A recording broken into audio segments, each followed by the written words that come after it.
I'm Shomo Data, and this is Built to Trust. Today, we are going deep on testing that actually earns trust. We will focus on long-duration soaks on observability that tells the truth, and on fault injection you will actually run. We will also tie the whole approach to the systems engineering V, so we verify requirements at the lowest practical level and save time and energy later. The goal is a playbook you can copy into Monday. No theater, no buzzwords, just tests that answer real decisions and keep people safe. You already know the themes of this show. Clarity beats intensity. Cadence turns urgency into sustainable speed. Accountability is keeping promises. Management of change is how we alter a living system without surprises. Today is where those ideas meet the ground. If you cannot observe your system, you cannot trust it. If your tests do not answer a decision, you are rehearsing feelings. If your soak does not run long enough to expose slow burn failures, you are placing a bet with other people's time and safety. Here is how this episode flows. First, what tests are for. Second, observability first. Third, designing soaks that tell the truth. Fourth, fault injection you will actually run. Fifth, a short guide to the systems engineering V and how to use it without jargon. Sixth, an action kit with templates and roles and a simple cadence. Let's get to work. Tests exist to answer decisions. A good test does not prove that we are clever. A good test converts uncertainty into a choice we can make this week. I use one plain sentence before I write any test. Done when X measured by Y observed in Z. X is the outcome. Y is the metric that proves it. Z is where a human can look and see the evidence at 7 in the morning without a tour guide. If I cannot finish that sentence, I am not ready to test. A few examples. We upgrade a parser. Done when throughput holds 30,000 messages per second with 0 parse errors for 12 hours, measured by the error budget and throughput panels, observed in the ingest dashboard. We tighten a hardware in the loop, control loop. Done when the loop stays within plus or minus 2% under worst case timing for 6 hours, measured by loop stability and a jitter histogram observed on the lab rig. We harden ingest under load. Done when P95 and P99 latency stay under 200 milliseconds for 12 hours with 0 critical alerts, measured by the service health panels observed in operations view. A decision your test should answer might be this: ship now with the guardrail and remove a whole failure class, or defer one cycle and pay down something else first. It might be this: land a thin slice this week and finish the remaining feature next sprint. It might be this: switch libraries now or add back pressure and wait. The key is that your pass or fail gates are numeric and boring. Numbers before adjectives. Pass or fail before narrative. If people have to squint at a chart and guess, you do not have a pass gate, you have a mood. Now, observability first. You will not enjoy a long soak if your system cannot tell the truth under a light. Observability is not an add-on at the end. It is the first test you write. You want to answer 4 questions quickly and without a senior engineer on the phone. Is it up? Is it healthy? What is it doing? When it fails, what fails first? Build 4 simple things. First, golden logs. Keep a small set of canonical inputs and outputs with timestamps and order. A golden log lets you compare before and after and say with confidence that nothing broke at the edges. Second, health numbers that matter. For most services and subsystems, that means 2 or 3 numbers. P95 latency, P99 latency, error rate, retry rate, queue depth, drop rate. Choose the couple that truly reflect user pain and system load. Put them on a panel that everyone can see. Third, traceability across boundaries. Use a request ID, a time base, or a flight number that ties logs and traces and dashboards together. This ends the scavenger hunt. Fourth, back pressure and watchdogs. Your system should tell you when it is at a safe limit, and it should recover cleanly when something hangs. Prove both with evidence. Do this work first. The calm teams I have worked with ship their dashboards and their alerts before they ship features.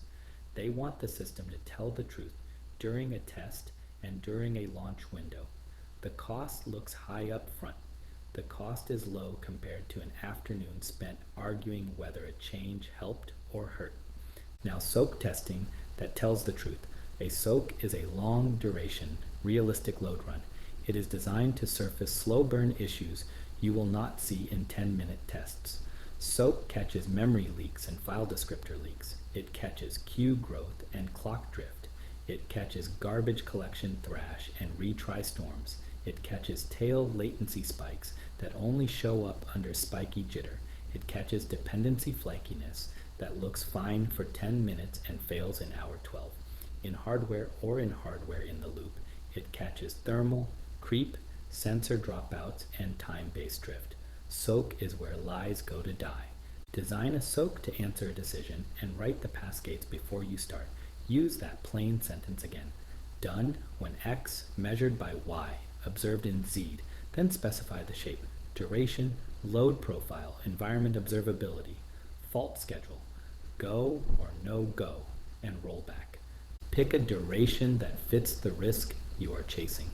12 hours is a common baseline for software services because slow burn effects usually show by then. For hardware in the loop or integrated rigs, map the duration to your mission profile with margin. Make the reason explicit in the plan. Shape the load like real life. Do not feed pretty averages. Real systems see bursts and idle periods. Real systems see jitter and loss. Shape bursts and shape idle and repeat. For HIL, mirror operational tempos. Push what you will see in the field, not just the mean.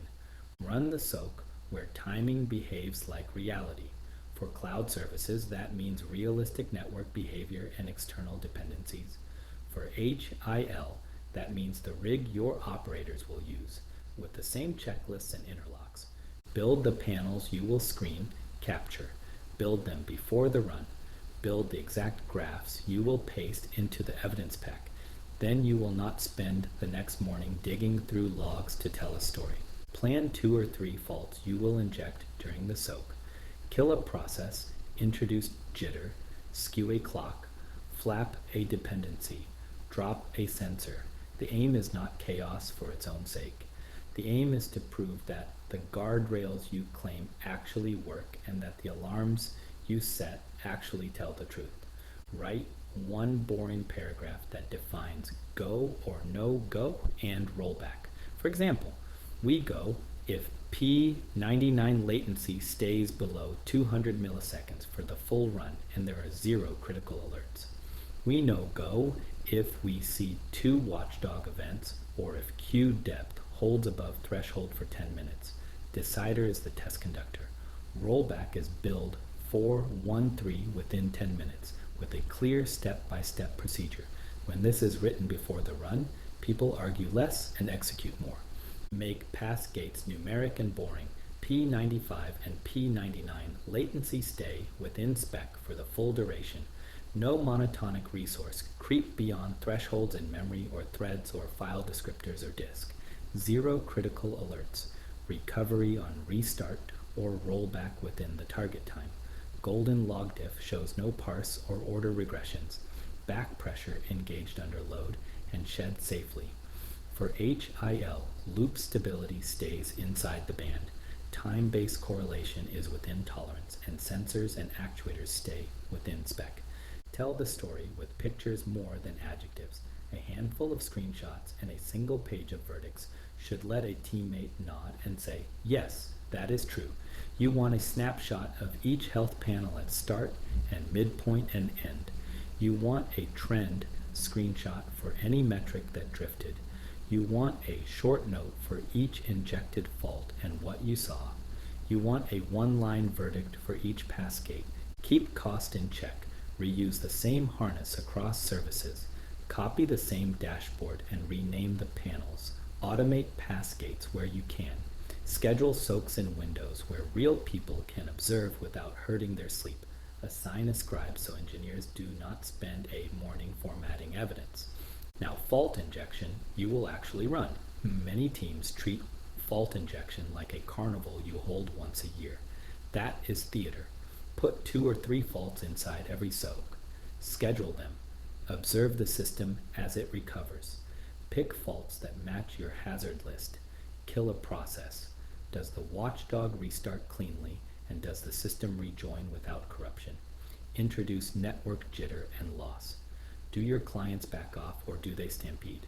Skew a clock by a minute. If your parsing or your signing or your ordering relies on tight skew, find out now. Fill a disk to a high watermark and to full. Do you alert early enough? Do you enter a safe mode or fail messily? For HIL, heat and cool within operational bounds and look for drift. Flap a partner API. Does the system reconnect and drain queues? Drop a sensor reading to 0 or inject an out-of-band value. Does your estimator degrade gracefully?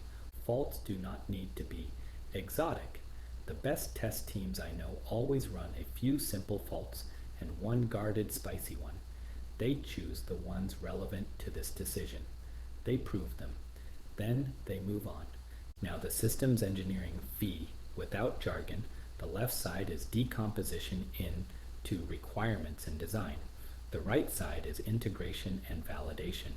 The bottom is verify at the lowest level with the cheapest method that still tells the truth. The rule that saves labor looks like this. Verify each requirement at the lowest practical level. Validate at the top that the system as a whole meets the mission need. Map each requirement to a verification method and to a lowest level. The methods are inspection or analysis or demonstration or test. The levels are component or assembly or subsystem or interface or system. Prove the requirement early at that lowest level. Use component analysis, unit tests, simulation, bench tests, HIL with stubs or contract tests for interfaces. Then confirm composition up the right side and validate that the full system meets the need. Interfaces deserve special attention. Many failures hide at seams. Write a contract test at the boundary. Soak the interface under worst case patterns. Keep golden logs at the boundary. Here is a simple example. Requirement ingest P, 99 latency under 200 milliseconds for 12 hours with 0 critical alerts and loss less than 1 in 10,000 and rollback under 10 minutes. Component level. Prove parser performance and garbage collection behavior under replay logs. Subsystem level. Run a 12-hour ingest pipeline soak under worst case jitter. Prove watchdog and back pressure. Prove 0 critical alerts and loss rate within budget. Confirm golden log parity, system level. Run an end-to-end soak with a failover drill. Validate that the behavior meets user expectations. The heavy lifting is done low. The welds are confirmed up the right side and the validation is calm. Use cheap methods when they are enough. Inspect dimensions and labels. Do not write a test for something you can verify by looking once. Use analysis when physics rules. Use demonstration for human procedures. Use test when behavior under uncertainty matters, and always maintain two-way traceability. Requirement to test, case to evidence. Test case back to requirement. Then when someone asks why a test exists, you click a link, not write a speech. Let's move to the action kit. Here is a soak plan you can copy. Objective, what decision will this soak answer? Load profile, shape, average and burst and idle and burst. Jitter bounds, dependency behavior, fault schedule. The 2 or 3 faults and when we will inject them. Duration and environment. How long? Why that is representative. Where it runs. How the environment mirrors reality. Metrics and dashboards. Health numbers, P95 and P99, error rate, retry rate, queue depth, drop rate, CPU, memory, threads, file descriptors, disk, which panels we will snapshot, pass and fail and rollback, numeric pass gates, early abort triggers, decider, rollback steps and target time, communications, who knows before we start, live update cadence during the run, where results will be posted, owners and roles, driver, approver, test conductor, data scribe, environment owner, on-call backup. Here is an acceptance checklist. P95 and P99 within spec for the entire duration, error rate within budget, no critical alerts, warnings are expected and documented, no monotonic growth past thresholds in memory or threads or file descriptors or disk, back pressure engaged under load as designed, watchdog events 0 or within allowed budget, golden log diff shows 0 parse or order regressions, rollback or restart tested, recovery within the target time with evidence. For HIL, loop stability and band, time-based correlation within tolerance, and sensors and actuators within spec across the profile. A small catalog of faults to schedule. Kill and restart a process or container. Introduce network jitter and loss within bounds. Skew one node's clock by a fixed offset. Fill disk to a high watermark and simulate full. Spike CPU or throttle it. Flap a dependency and vary the error type from fast fail to hang. Drop a sensor reading and inject an out-of-band value. For HIL, power cycle the rig with proper safety observers. Minimal dashboards to build once and reuse everywhere. Throughput over time with markers for faults. P95 and P99 latency over time with thresholds visible. Error and retry rate over time. Queue depth and back pressure state over time. A resource panel with CPU and memory and threads and file descriptors and disk. An alerts panel with counts for critical and warning. For HIL, a loop stability band and a time-based correlation panel, and sensor and actuator monitoring panels. Name 3 hats for any serious run. Test conductor, safety officer, data scribe. The test conductor owns the timeline and calls the faults and makes the go or no-go call using the paragraph. The safety officer watches risk and people and can halt the run. The data scribe captures timestamps and screenshots and fault notes and assembles the evidence pack so engineers can keep working. Create a one-page runbook header for the SOAK, name, owner, last updated, last dry run, escalation ladder with contacts, rollback steps, store it where work happens, dry run the runbook the day before with someone who did not write it. Every significant change that your SOAK informs gets a small decision log entry, 5 lines. The decision, the date, and the decider, the options you considered. Why you chose this one, a review date if you intend to revisit, links to the SOAK plan and the evidence and the requirement. This is how you avoid fighting the same battle next quarter when a new person joins the thread. Tie all of this into a 6-week cadence so testing is not a side quest. Week 1, write the SOAK plan, build or update dashboards, dry run runbooks, schedule the environment, write the go or no-go paragraph. Week 2 or week 3, run the SOAK, inject the faults, collect evidence, post 2 truths and 1 risk as you go. Week 3 or week 4, assemble the evidence, write the 1-page verdict, update the decision log, ship the change or adjust plans. Week 5, hardening week, turn SOAK insights into guardrails and refactors and rollback improvements. Update runbooks. Week 6, demo the truth, hold a retro, close the loop on actions in front of the team, update the baseline. Now a few anti-patterns and how to fix them. Happy path demos. Everything looks great in a 10-minute rehearsal. No one runs long. Fix.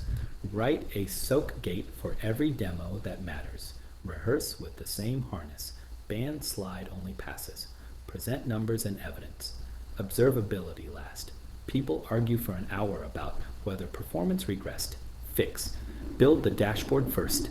Define a couple of health numbers. Prove pass or fail with pictures and a golden log diff. Test plan after the work. You cannot tell what you proved or why it matters. Fix. Write the decision and the acceptance before you build. Treat the SOAK plan as a small contract. Interfaces untested.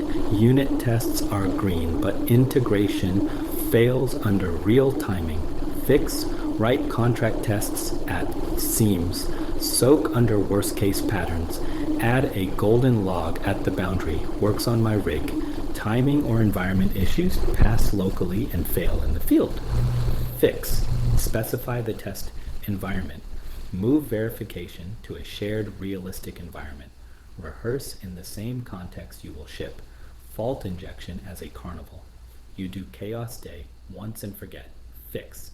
Put 2 or 3 faults into every soak. Schedule them. Prove recovery, no rollback. When things go wrong, people improvise. Fix. Write a rollback plan into the soak plan. Test it. Set an early abort trigger. Protect freeze windows. No traceability. Someone asks why you shipped and the room goes quiet. Fix. Link requirement to test to evidence to decision. Store it where work lives. A few short stories. A data service kept missing its service level objective under jittery traffic. Every Friday, alarms fired. On-call sprinted. Leaders talked about accountability. It was theater. We wrote a simple soak plan with a worst-case jitter profile. We added back pressure and a proper watchdog. We ran a 12-hour soak with a fault schedule. We proved that the old library hung under a specific timing pattern. We replaced it. We proved the fix with the soak. We removed an entire class of incidents. Friday stopped being a ritual of suffering. A test harness skipped a step under certain timing. Everyone knew it was considered fine. A small fix looked like a low-tier change. The blast radius said it was a medium tier because the harness fed 3 subsystems. The owner wrote the change note, added checksums, and ran a soak with a fault simulation. The deploy was boring. 2 months later, we did not spend a week chasing a ghost. Boring is a compliment. We once got lucky. An external dependency woke up fast all week. A fragile interface looked stable. The demo felt great. In the retro, we asked, if the wind were neutral, would we still land? The answer was no. We added a guardrail and a soak with worse timing. Luck stopped being a dependency. Coaching managers matters. Testing must be a leadership habit, not a last-minute panic. Here is the routine I coach. Write the decision and pass gates in the weekly intent. If you cannot say, done when X measured by Y, observed in Z, you are not ready. Do 1 floor walk in logs or on the rig. Ask, if this failed now, how would we know? Show me the runbook we would open. Close 1 decision and log it in 5 lines with a link to evidence. Touch 1 runbook. Update the header. Do a dry run. Fix 1 step. Celebrate 1 boring test that passed on purpose. Make testing prestigious, not a chore. Remote and hybrid runs work fine with a little structure. Use 1 channel for live updates with timestamps. Ask the scribe to post screenshots as they come. Record short screen captures at the end of each phase that say, here is what we just observed. Store the evidence pack in the same place every time with the same structure. Distance is not the enemy. Ambiguity is.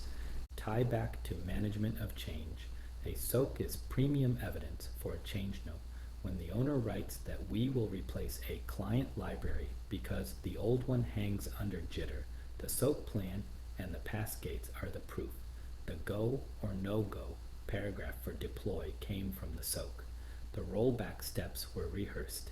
Freeze windows are easier to defend when you show evidence. The same rules apply. The test conductor is the owner during the run. The safety officer watches people and risk. The approver signs off because the evidence is right there. Common questions. How long should our soak be? Long enough to expose the slow burn, risks you suspect, and not an hour longer. Start with 12 hours for most services. For HIL, tie duration to emission profile plus margin.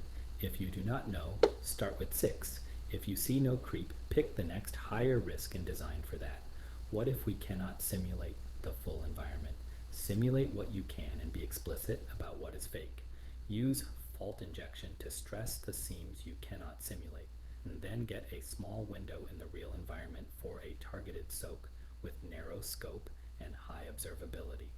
What if an SLO is new and we do not know the threshold? Pick a hypothesis. Put a review date in the decision log. Collect data. In 2 weeks, revisit and adjust. It is better to be explicit and wrong for a short time than to be vague forever. We work in a regulated domain. Will this pass audits? Yes, if your traceability is clean. Your requirement, your test case, and your evidence pack are the artifacts auditors want. Your change note and decision log tell the story of control. Smaller and clearer passes faster than longer and vaguer. A compact checklist you can start this week. Write a 1-page SOAK plan with a decision and numeric pass gates. Build the minimal dashboards and the golden log diff. Add a short fault schedule to the plan. Name roles, test conductor, safety officer, data scribe. Run the SOAK in a window where people can pay attention. Update the decision log with a 5-line entry and links to evidence. If you ship, update runbooks and on-call training. If you do not ship, write a change note for next cycle with the guardrails you will add. Testing is not an exam you pass. It is how you talk to reality. When you write pass gates in numbers, your team argues less and ships more. When you instrument for truth, your SOAKs take hours to interpret, not days. When you verify at the lowest practical level, integration becomes a confirmation, not a rescue mission. When you inject faults inside SOAKs, your guardrails either work or they do not, and you learn while you can still act. When you bring all of this into your cadence, testing becomes a boring habit. Boring is a compliment. If this helped, follow Built to Trust wherever you listen. Hit subscribe. Share it with a teammate who lives in test rigs, on call rotations, or release trains. Your ratings and reviews help more builders find the show and build with more truth and less drama. Next week is episode 9, Roadmaps That Ship. We will translate strategy into plans that respect physics. We will set capacity and WIP limits. We will say no without burning trust. We will connect intake, change notes, freeze windows, and decision rights, so your roadmap becomes a schedule of real landings, not a deck of wishes. I'm Shomo Data. Thanks for listening.